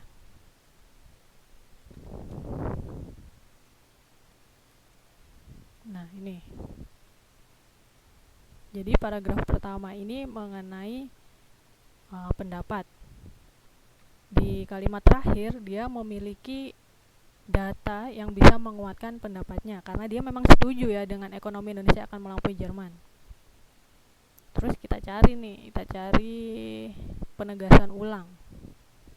3, 4 ini tentang argumentasi ya, karena dia setuju nih. Nah, nih paragraf kelima dan keenam. Harapan para investor tersebut tentu merupakan peluang dan tantangan bagi Indonesia. Nah,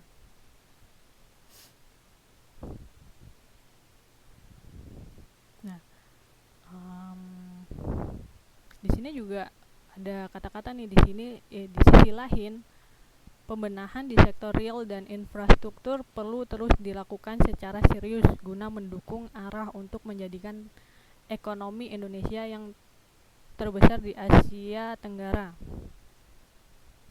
Nah, ini termasuk apa nih? Argumentasi apa, penegasan ulang nih?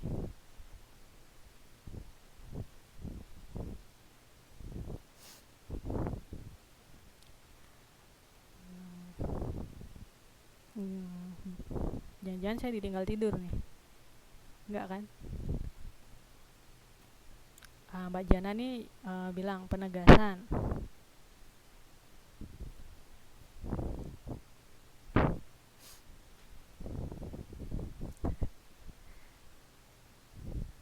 Iya, saya yakin kok nggak tidur, pada semangat belajar kan ya.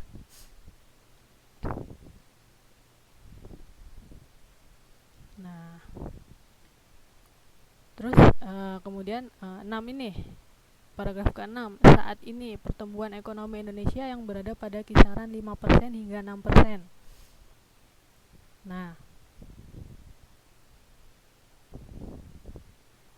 di sini juga penulis memberikan ini juga ya, pendapat juga, apabila dapat terus dipertahankan.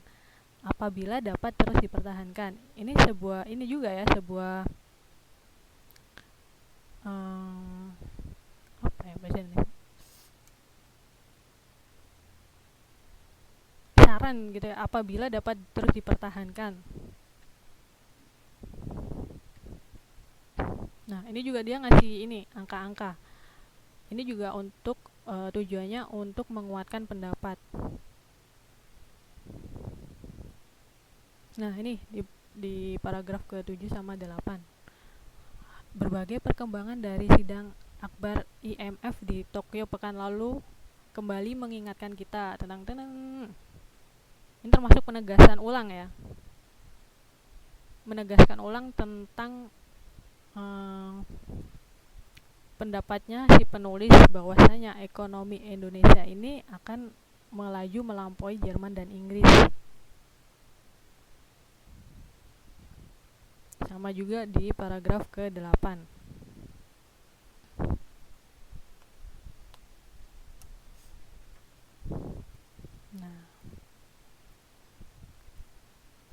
Jadi pada intinya teks eksposisi ini memiliki tesis, argumentasi, dan penegasan ulang. Tadi sudah saya jelaskan ya tentang bagaimana sih membedakan pendapat dengan fakta. Terus apa sih argumentasi? Nah, terus penegasan ulang nih, penegasan ulang tentang pendapat kita ya. Sejauh ini ada yang ditanyakan?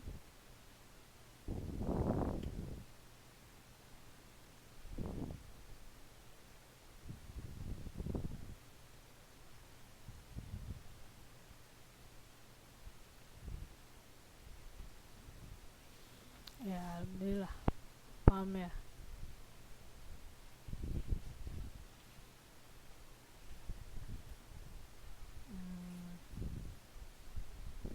Sekarang gini aja ya, saya mau tahu nih sejauh mana sejauh mana babanya paham. Ada yang bisa bantu saya untuk membuat teks eksposisi, kita bikin bareng-bareng aja, tapi bisa bantuin saya nggak ngasih pendapat satu, nanti kita bikin argumentasi terus penegasan ulang.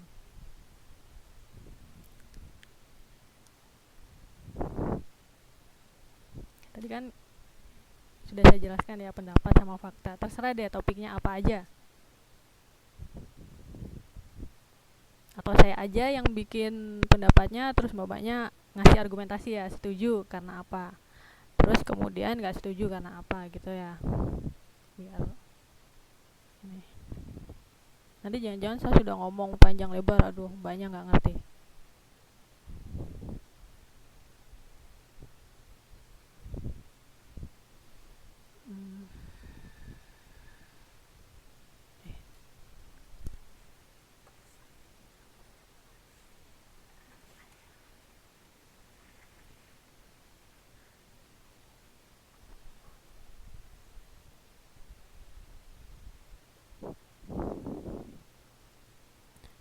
Mbak Ara ini Mbak Ara nih ngasih kalimat Indonesia merupakan negara terbesar se-Asia. Lah, ini merupakan fakta atau pendapat nih?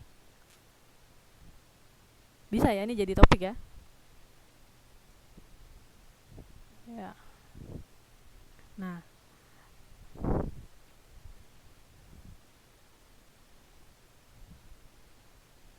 pada bilang fakta. Kenapa kok bilang fakta? Ada yang bisa ngasih ini nggak, alasan nggak? Kenapa itu fakta?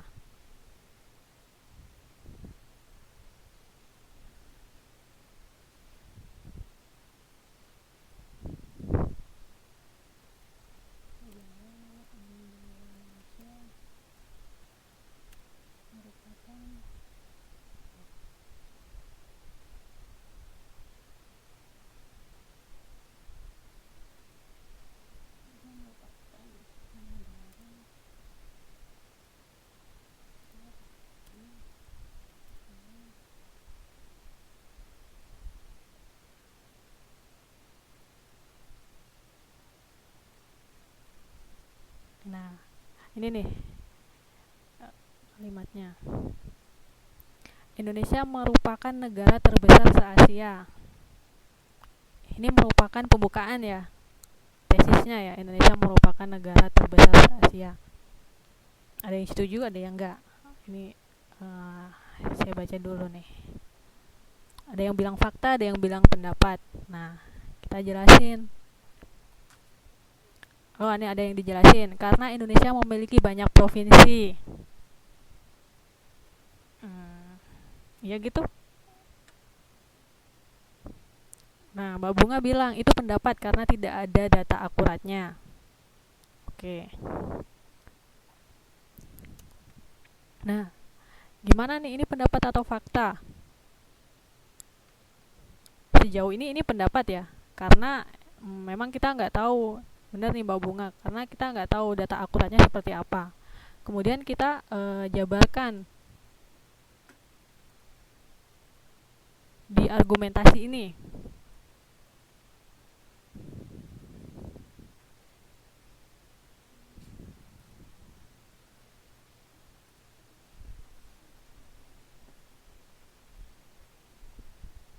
Nih, bisa jadi kita bisa menyebutkan dulu Indonesia merupakan negara terbesar se-Asia.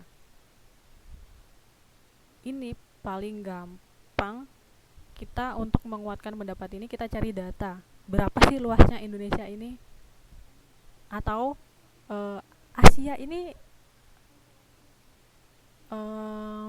negara-negara mana aja sih yang termasuk negara se-Asia?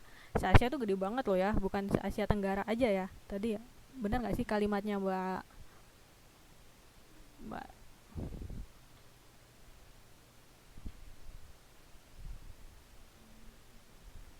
se-Asia ya tadi, yang nggak ada Tenggaranya ya, se-Asia ya. Se-Asia ini gede loh, Taiwan juga termasuk Asia ya.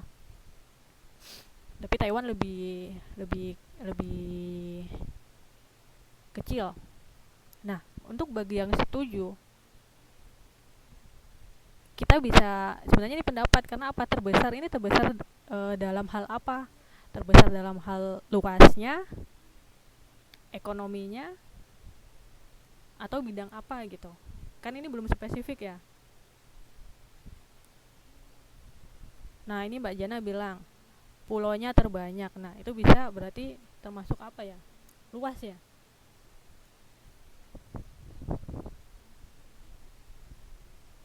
Nah, Mbak Ika nih, negara Cina jauh lebih besar daripada Indonesia di Asia.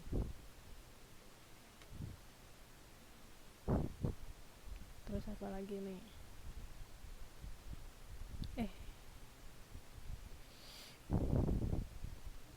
Ini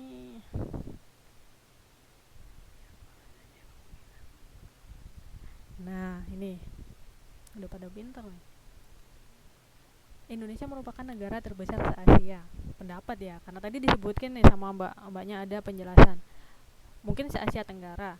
Soalnya kalau se-Asia, Cina juga Asia ya, dan Cina jauh lebih besar dari Indonesia. Belum tentu saya ngomong ini benar karena nggak ada datanya. Nah, untuk menguatkan pendapat saya tentang Cina lebih besar dari Indonesia, saya perlu memberikan data luas. Kalau yang dibahas terbesar ini masalah luas ya. Nah, ini Mbak Ani nih ngasih koreksi. Kalau gitu Indonesia adalah negara terbanyak pengiriman tenaga kerjanya. Nah, ini bisa untuk lebih spesifiknya ya. Indonesia merupakan negara terbesar se-Asia, kan terbesar ini banyak ininya ya, banyak bidangnya. Terus dispesifikkan, dikhususkan lagi sama Mbak Ani di bidang pengiriman tenaga kerja.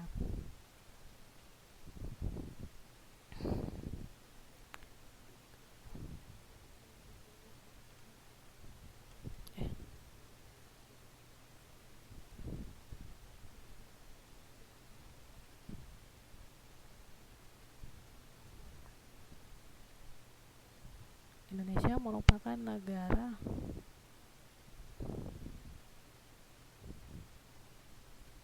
saya modifikasi ya kalimatnya biar lebih ini ya. Indonesia merupakan negara pengirim tenaga kerja terbesar terbanyak. Nah, ini pendapat. Kemudian tadi saya butuh penguat terhadap pendapat saya. Kalau di teks contoh kita tadi, dia mengutip pernyataan orang. Pernyataan tadi itu berdasarkan dengan penelitian ya. Nah, kalau kayak gini lebih baiknya, misal nih Indonesia merupakan negara pengirim tenaga kerja terbanyak. Kita cari data nih. Boleh lewat internet, boleh lewat apa aja data.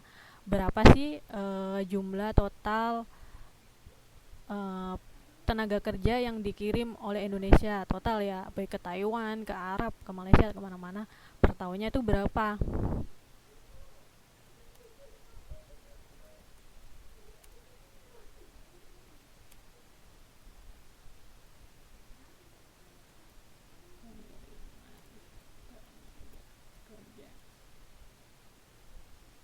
Nah, ini data jumlah pengiriman tenaga kerja ini didapat dari internet juga boleh. penelitian yang sudah dilakukan orang juga boleh. Kemudian setelah kita dapat jumlah pengiriman tenaga kerja, kita juga pasti harus bisa membandingkan ya, karena di pendapat kita tadi kan ada namanya merupakan negara pengirim tenaga kerja terbanyak. Nah, terbanyak berarti ini harus ada perbandingannya. Mbak Ani ini bilang jutaan orang, itu belum spesifik ya, kan itu menurutnya Mbak Ani, itu termasuk pendapat. Tadi seperti yang saya bilang, itu datanya bisa diambil di internet atau di mana, terserah. Banyak kan sumber-sumber informasi sekarang, gampang juga dicari data jumlah pengiriman tenaga kerja. Kemudian kita butuh, ini bisa dibilang terbanyak ketika dibandingkan dengan negara yang lain kan. Nah, paling gampangnya kita ambillah lingkup yang paling kecil di Asia Tenggara gitu ya. Kita bandingkan. Kita cari juga data-data negara-negara di Asia Tenggara. Berapa sih mereka per tahunnya ngirim tenaga kerja? Kalau negara Asia Tenggara, ada yang bisa kasih contoh nggak? Negara mana aja yang termasuk negara Asia Tenggara? Malaysia gitu ya. Malaysia, Thailand, termasuk negara Filipina, termasuk Asia Tenggara ya, Vietnam juga. Nah, di situ kita juga harus ngasih data-data pengirimannya mereka tuh berapa per tahunnya, kita bandingin, benar nggak sih kalau tenaga kerjanya emang terbanyak gitu ya. Nah, dari data-data tersebut kita bisa membuat kalimat untuk menguatkan pendapat kita, tesis kita. Ini dia tesisnya kan tadi, Indonesia merupakan negara pengirim tenaga kerja terbanyak.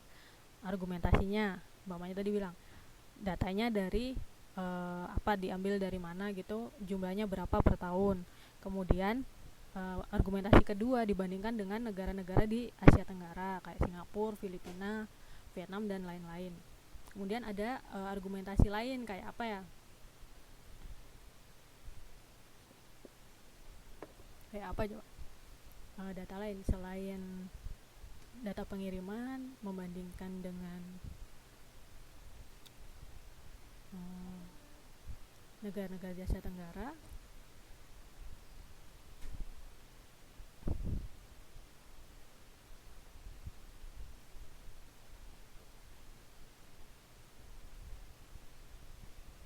Apa nih? Ada lagi nggak? Kalau ada lagi kita sebutin juga nanti di paragraf selanjutnya, argumentasi kita ini apa aja sih untuk mendukung pendapat kita. Nah, setelah kita sudah mengungkapkan semua argumentasi kita, baru kita penegasan ulang bahwasanya yang pendapat yang disampaikan tadi itu seperti apa gitu.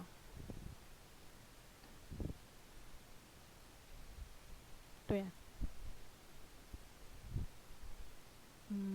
Sejauh ini ada yang ditanyakan?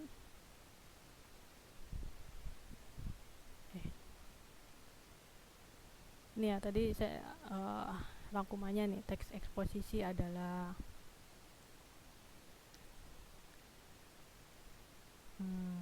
nah kayak yang barusan kita cari contoh kan, kayak negara Indonesia merupakan negara pengirim tenaga kerja terbanyak. Kita kasih juga kan data-datanya kayak per tahun berapa. Nah, di sini kan berarti kita ngasih informasi juga ya.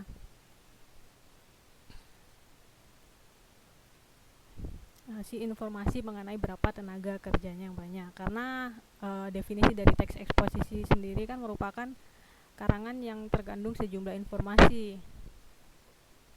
Terus harus akurat. Makanya tadi saya bilang harus cari data gitu ya, untuk memperkuat pendapat kita tadi. Tuh.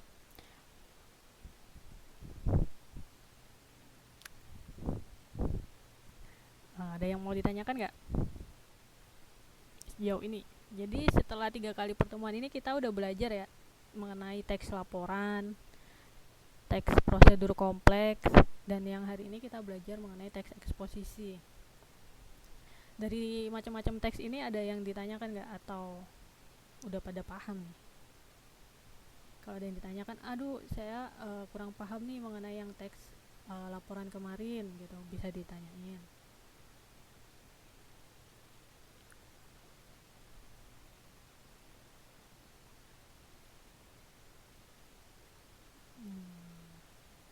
Belum pada tidur kan? Atau bingung nih mau tanya apa? Oh, sementara nggak ada, berarti paham ya.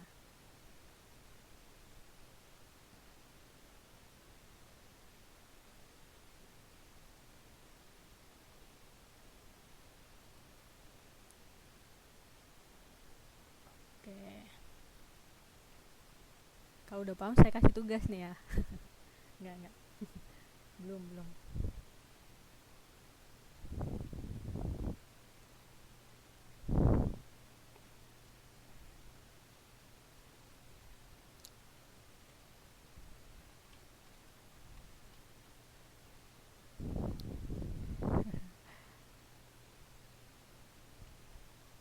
Iya ya, udah paham juga ya gimana tadi membedakan tentang pendapat, fakta, bagaimana sih cara menyampaikan pendapat-pendapat yang bagus biar bisa diterima dengan baik gitu.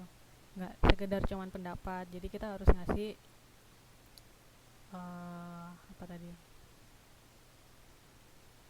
Selain kita ngasih pendapat, kita juga harus ngasih data-data yang bisa memperkuat pendapat kita gitu. Enggak, belum. Untuk pertemuan kali ini saya belum ngasih tugas ya. Iya, teks eksposisi belum tentu fakta. Tapi di dalam teks eksposisi kita bisa mendapat informasi. Bisa dilihat yang di layar ya. Ini udah saya rangkumin mengenai teks eksposisi itu definisinya apa sih? Ada ciri-cirinya gimana, strukturnya kayak gimana.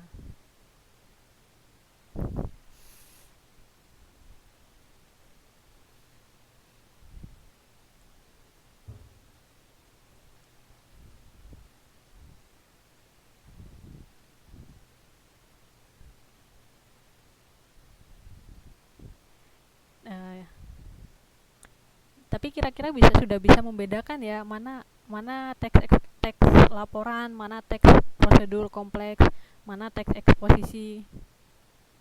Jadi nanti ketika saya kasih satu teks, saya suruh bedain ini termasuk teks apa, bisa ya kira-kira ya.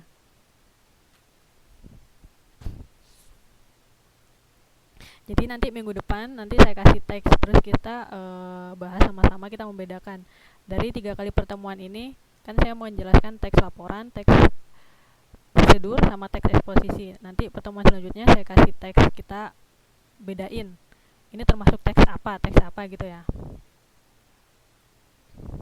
Karena sejauh ini belum ada pertanyaan nih.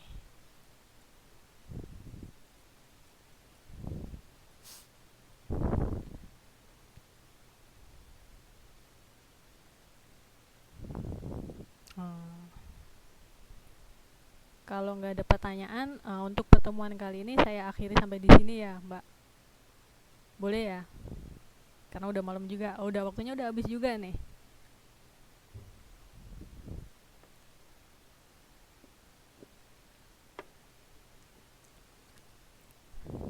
Jangan lupa untuk tugasnya ya, Mbaknya ya. Untuk tugas mandirinya tuh.